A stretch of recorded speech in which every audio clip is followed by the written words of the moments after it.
Hello friends, welcome to my channel Rahul classes. आज हम history का एक चैप्टर महाजनपद के बारे में जानेंगे। तो चलिए स्टार्ट करते हैं। महाजनपद को जानते हैं। देखिए, जब वैदिक काल चल रहा था तो वैदिक काल 1500 ईसा पूर्व से 600 ईसा पूर्व तक चला था। उसके बाद महाजनपद का काल आया था। तो वैदिक काल जो थे वो दो टाइप में थे, दो पार्ट में बटे हुए थे। पहला था ऋग्वैदिक काल और दूसरा था उत्तर वैदिक काल। तो उत्तर वैदिक काल में लोहे की खोज हो चुकी थी, लोहे की खोज हो चुकी थी उत्तर प्रदेश के अतरंजी खेर से। तो जब लोहे की खोज हो चुकी थी तो बड़े बड़े औजार जो थे अब लोहे के बनने लगे थे। उससे पहले पत्थर के औजार बनते थे, लेकिन जब लोहे की खोज हो चुकी थी तो पूरा अर्थव्यवस्था ही क्या हो गया, बदल गया। बड़े बड़े हथियार किससे बनने लगे, लोहे के बनने लगे। तो लोग गांव को छोड़कर नगर में बसने लगे, क्योंकि लोहार सब कहाँ था, नगर में थे। तो सभी लोग नगर में बसने लगे और नगर में संख्या क्या हो गई, लोगों की बढ़ गई।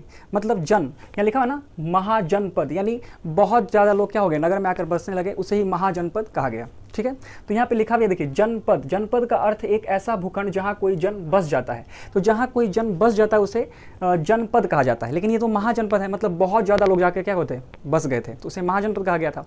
देखिए, पहले जो गांव थे वो कई पार्ट में बटे हुए थे। सबसे जो छोटा पार्ट था उसे कबीला कहा जाता था। क्या कहा जाता था, कबीला।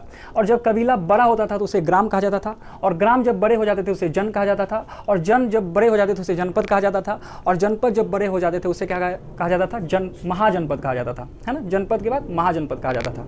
तो देखिए 16 महाजनपद हुए हैं। कितने महाजनपद हुए हैं, 16 महाजनपद। इसकी जानकारी दो किताब से मिलती है, दो पुस्तक से मिलती है। जैसे कि बौद्ध धर्म का एक पुस्तक है अंगुत्तर निकाय। कौन सा है, अंगुत्तर निकाय। तो बौद्ध धर्म का पुस्तक अंगुत्तर निकाय और जैन धर्म की जो पुस्तक भगवती सूत्र है, इससे महाजनपद की जानकारी मिलती है। तो 16 महाजनपद की जानकारी किससे मिलती है, बौद्ध धर्म और जैन धर्म की किताब से मिलती है।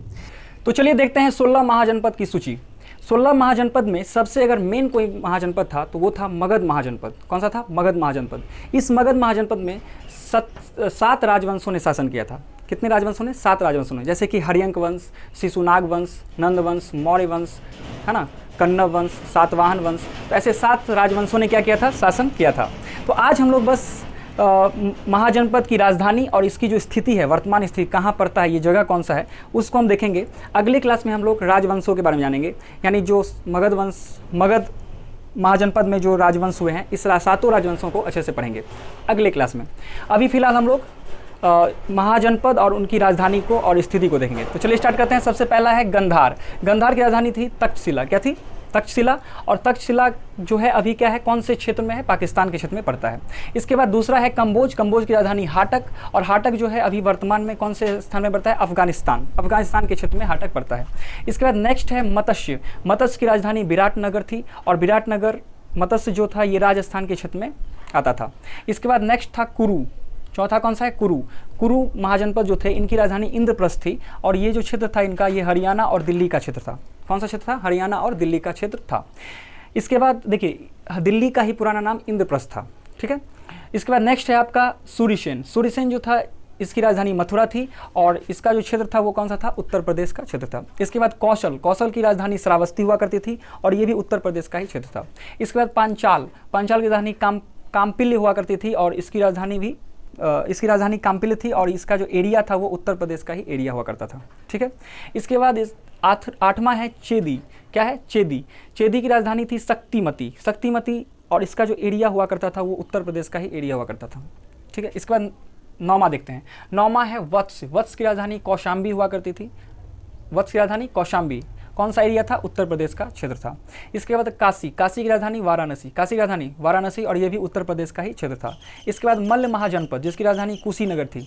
ये जितने भी हैं सब महाजनपद हैं। तो मल्ल महाजनपद की राजधानी क्या थी, कुशीनगर। और कुशीनगर भी किस एरिया में आता था, किस क्षेत्र में आता था, उत्तर प्रदेश के क्षेत्र में ही आता था। इसके बाद 12वां है अस्मक। अस्मक की राजधानी क्या थी, पोटली या पोतन। ये आंध्र प्रदेश और महाराष्ट्र के क्षेत्र में देखने को मिलता था। इसके बाद है नेक्स्ट है अवंती। अवंती की राजधानी उज्जैनी या महिष्मती थी। क्या थी, उज्जैनी या महिष्मती। ये कौन सा क्षेत्र था, मध्य प्रदेश का क्षेत्र था। इसके बाद 14 नंबर है वज्जी। क्या नाम है, वज्जी। वज्जी की राजधानी है वैशाली, और वैशाली जो है वो बिहार के क्षेत्र में पड़ता था। इसके बाद अंग की राजधानी चंपा, और ये भी कौन सा एरिया था, बिहार का ही एरिया था।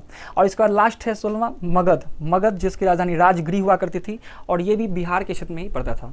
तो ये जो 16 महाजनपद हमने बताया आपको, जिस राजधानी आपने देखा और वर्तमान स्थिति देखा, तो इस 16 महाजनपद में सबसे मजबूत कौन सा महाजनपद था, सबसे बड़ा मगध महाजनपद। इसी में 7 राजवंशों ने शासन किया था। तो आज हम लोग महाजनपद और राजधानी देख लिए हैं। अब अगली क्लास में हम लोग मगध में जो राजवंश हुए हैं उन सभी को देखेंगे। तो चलिए फिर मिलते हैं छोटे से ब्रेक के बाद, तब तक के लिए good night, take care and bye, thank you.